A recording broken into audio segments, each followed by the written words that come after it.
আসসালামু আলাইকুম viewers, welcome to my channel. কেমন আছেন সবাই? আশা করছি আল্লাহর অশেষ রহমতে অনেক ভালো আছেন। আজকে আমাদের সাথে শেয়ার করব ফুলকপির পাকোড়া।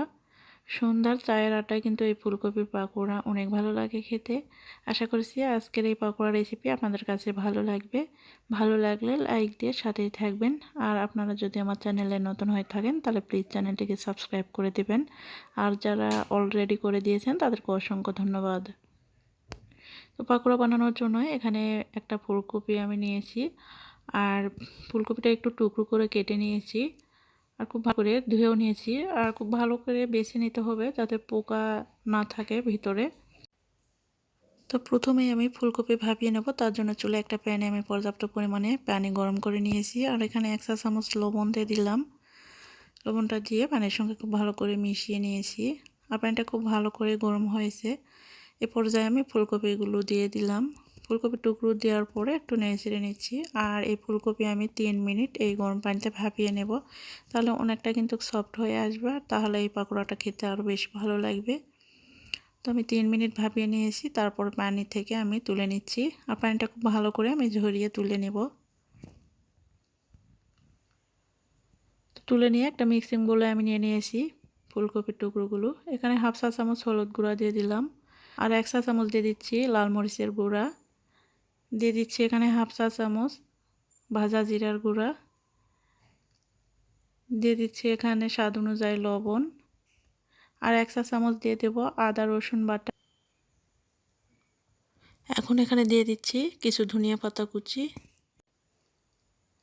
দিয়ে দিচ্ছি 1/3 কাপ চালের গুঁড়া, আর 1/2 কাপ দিয়ে দিচ্ছি ময়দা।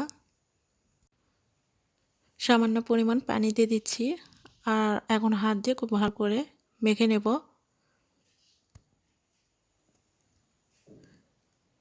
তো মাখানো কিন্তু হয়ে গেছে। এখন ফুলকপির এই টুকরোগুলো আমি ভেজে নেব। তার জন্য চুলায় একটা প্যানে পর্যাপ্ত পরিমাণে আমি তেল গরম করে নিয়েছি। ফুলকপির টুকরোগুলো আমি তেলের মধ্যে দিয়ে দিচ্ছি, আর চুলার আঁচটা কিন্তু মিডিয়াম রেখে এই পাকোড়াগুলো ভেজে নিতে হবে। আমি একটা একটা করে দিয়ে দিচ্ছি। তো এক ব্যাচে কিন্তু সম্পূর্ণগুলো ধরবে না, আমি 2 ব্যাচে ভেজে নেব। প্রথম ব্যাচে যতটুকু ধরে ততটুকু আমি ভেজে নিচ্ছি।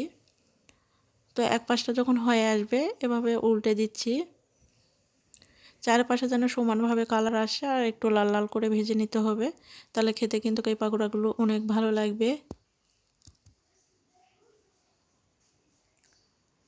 তো এইভাবে আমি উল্টে পাল্টে পাকোড়াগুলো ভেজে নিচ্ছি। এক পাশটা যখন আবারও হয়ে গেছে আবারও উল্টে পাল্টে নিচ্ছি, আর পাকোড়াগুলো কিন্তু খুব সুন্দর একটা কালার চলে এসেছে। আমি এইরকম করে ভেজে নিচ্ছি লাল লাল করে। এখন ভাজা হয়ে গেছে, আমি তেল থেকে তুলে নিচ্ছি। তো সবগুলো পাকোড়া আমি একইভাবে ভেজে নেব। তো সবগুলো পাকোড়া আমি ভেজে নিয়েছি।